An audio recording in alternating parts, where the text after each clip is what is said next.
And I really want us to look at this question called Find the Black Feminism. What Black feminist concerns were raised in this week's reading. And that's something that, I'm going to try to stick with every week and every session to try to keep us focused on the mission of this reading circle, because I think unless you focus in specifically, you can lose it. And I'm doing the same thing in the Revolutionary Love Leadership series, asking where's the love? What love did you see in the readings? So in terms of, for us, what Black feminist concerns did you see raised in this week's readings? One thing for me, for example, was the dynamic between Mary Church Terrell and her father. He wanted her to be a lady, and stay at home and do whatever it is ladies do, which I have no idea what that might be. But she was not trying to hear it. And she went on and got her education and got a job, even though her father was a millionaire and she didn't have to work, and even though she married, a prominent, well-to-do man and didn't have to work, she wanted to work. And and so she did. And so to me, the feminism in that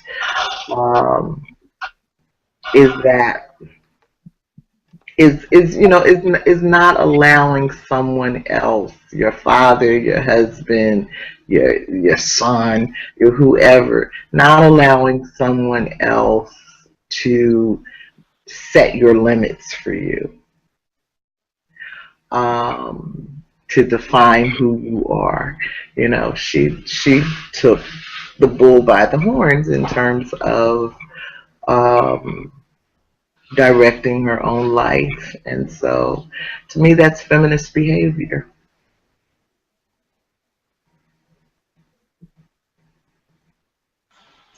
I think for me, there was an event where she was being introduced, and the gentleman who was a friend of hers, he was so impressed with her that she was a woman. And then the whole paragraph of him describing her, I wanted to edit that so badly. It just felt so offensive to me that he's talking about her appearance and her looks, and I don't know if he said she had thin lips, so I don't remember what all he said, but it was just like... You're talking about the description of Ida B. Wells when she was at one of the newspaper association meetings. Right, and he was going on and on saying that, and she's a woman, and I just felt that for that era, it probably was a great introduction, but now that we've gone so far, I just really wish to have something that just kind of just introduce her and go sit down. Right. Yeah, just go sit down somewhere. Get a chair. Right. I found it to be insulting. And I think he thought that he was helping the situation, and maybe on some level at that time he was.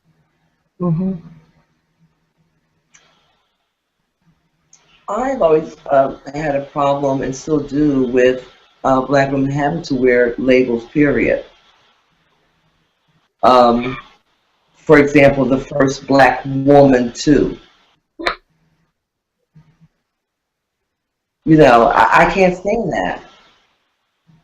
My name is May Smith. This is where I am. Whether I'm staying home and I want to be a homemaker, which is a noble thing and an occupation in itself, and or if I want to go out and be Ida. I'm Ida. I'm Mary. Why does it have to always be the first black this, or the first woman, the first black woman? Am I the only person that bothers, or I don't think so. once again these messages, subliminal messages?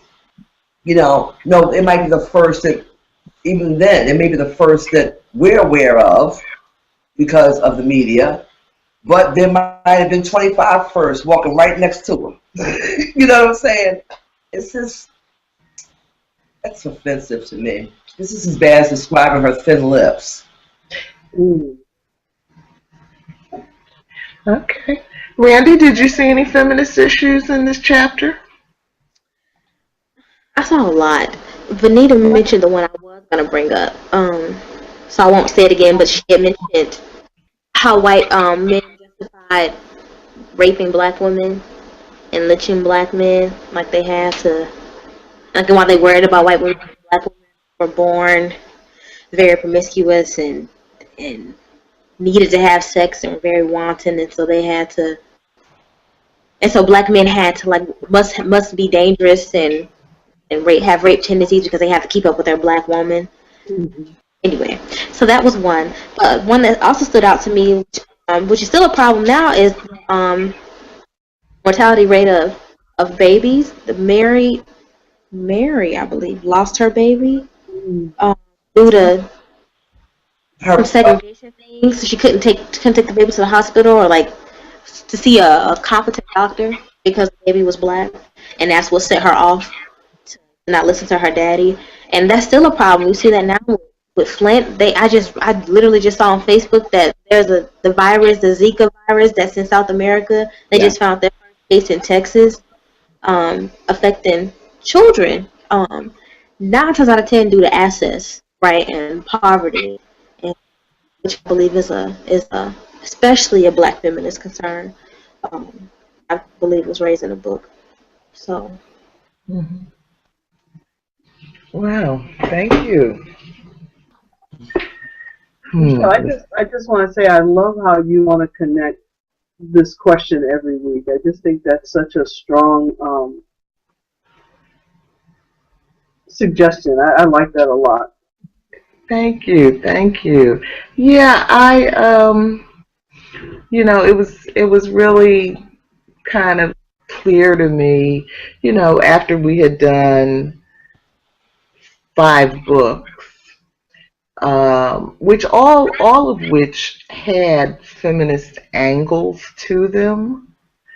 But it was clear to me that if we didn't focus in on those angles, we were just, we were not going to bring them out. They were not going to just naturally come up in the conversation. And that's really the conversation that I want to have, because like I was saying in the beginning, it's our generation, Kim. This is where the shit hit the fan.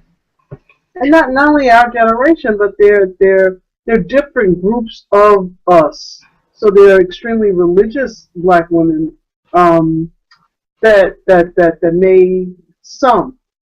may have a whole different point of view.